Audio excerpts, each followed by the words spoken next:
দর্শক, ইজতেমা ময়দানের বিস্তারিত জানাতে যুক্ত হচ্ছেন আমাদের সহকর্মীরা। প্রথমেই যাব নাজমুলের কাছে। নাজমুল হুদা, ইজতেমার সর্বশেষ পরিস্থিতি সম্পর্কে আমাদের জানাবেন।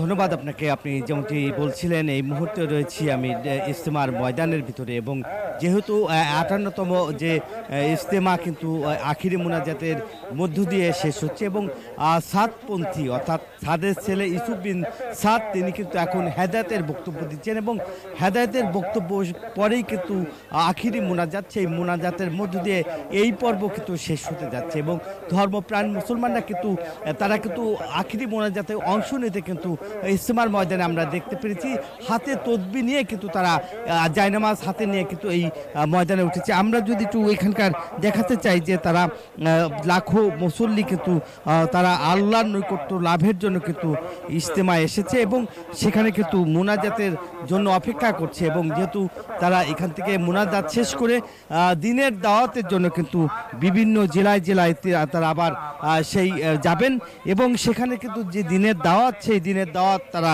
পৌঁছিয়ে দিবেন। এবং যেহেতু দিনের দাওয়াতের জন্য আল্লাহর মেহনতে, এখান থেকে আল্লাহর মেহনত কিভাবে করা যায় এবং দিনের দাওয়াত কিভাবে দিতে হয় সেটা কিন্তু এই মুরব্বীরা কিন্তু এখান থেকে একসঙ্গে তারা বের হবে, এক চিল্লা, দুই চিল্লা, তিন চিল্লায়, এবং চিল্লায় বের হবে। কেউ কেউ আবার 3 দিনেও যাবে। এখান থেকেই তারা এসেছেন। এখানে এসে তারা পরিবারের কাছ থেকে অনুমতি নিয়েই কিন্তু তারা এই তাবলিগ জামাতে এসেছে। আবার যারা এখান থেকে সরাসরি বাড়ি চলে যাবে তারা কাছে বাড়িও যেতে পারবেন, কিন্তু যারা চিল্লায় যাবেন তারা এখান থেকেই আল্লাহর রাস্তায় বের হয়ে যাবেন।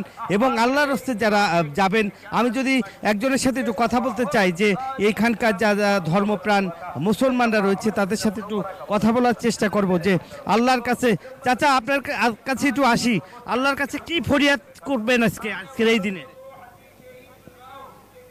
আল্লাহর কাছে কি ফরিয়াদ করাম? আল্লাহ তাআলা জাহান্নাম থেকে বাঁচাম, জান্নাত চাম। আল্লাহ তাআলা যে এই ইসলামে কামিয়াব করে দেয়, ইসলামেতে লোক বাড়িতে আছে, সারা জাহানের লেগে দিনের উঠে লোক বাড়িতে আছে, বেরোনের আল্লাহ তাআলা সহজ করে দেয়, এগুলো সব।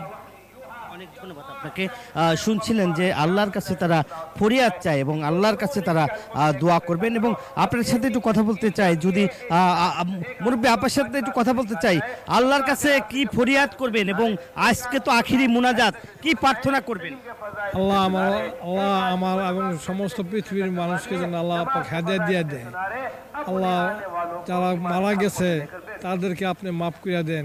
আল্লাহ ইমানের সাথে মৃত্যু দান করেন। আল্লাহ আমরা একদিন ছিলাম না, এখন আছি, আবার থাকবো না। আল্লাহ আমাদেরকে আপনি মাফ করে দেন, আমাদের পূর্বপুরুষদেরকে মাফ করে দেন, যারা দুনিয়া ছেড়ে চলে গেছে তাদেরকে আপনি মাফ করেন।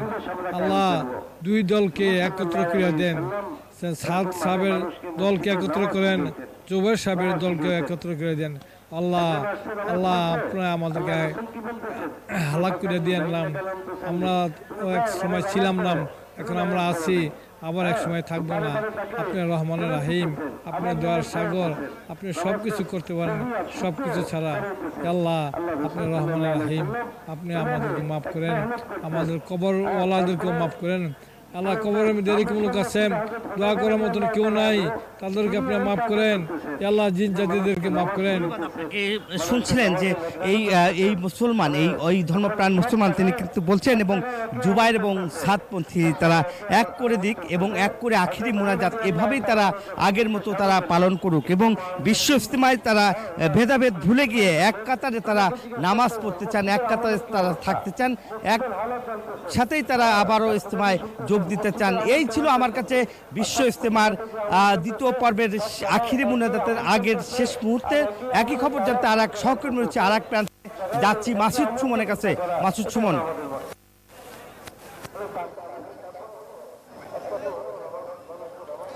ধন্যবাদ।